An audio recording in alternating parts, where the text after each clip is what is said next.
పిల్లలు, మీరెప్పుడైనా ఆకాశంలో మేఘాలు చూశారా? పెద్ద పెద్ద మేఘాలు వర్షం కురిపిస్తాయి కదా. కాని ఒక చిన్న మేఘముంటే అది వర్షం కురిపించలేకపోతే అది పనికిరాదా? లేదా అది కూడా ఏదైనా గొప్ప పని చేయగలదా? ఇవాళ మనం ఒక చిన్న మేఘం చేసిన పెద్ద పని గురించి తెలుసుకుందాం. వింటారా? ఒకప్పుడు నీలి ఆకాశంలో తెల్లటి మేఘాలు అందంగా తేలుతూ ఉండేవి. ఆ మేఘాల్లో కొన్ని పెద్దవి, బలమైనవి, వర్షం కురిపిస్తూ భూమిని చల్లగా చేసేవి.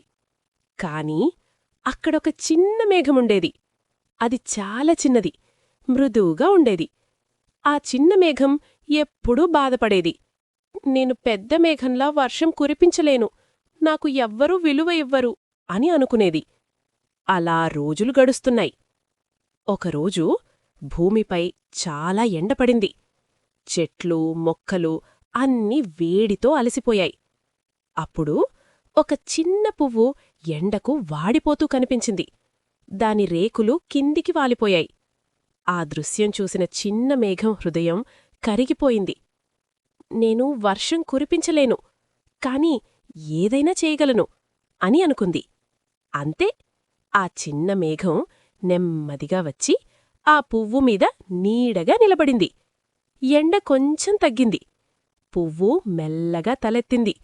పువ్వు మళ్లీ అందంగా వికసించింది. ఇది చూసిన పెద్ద మేఘాలు ఆశ్చర్యపోయాయి.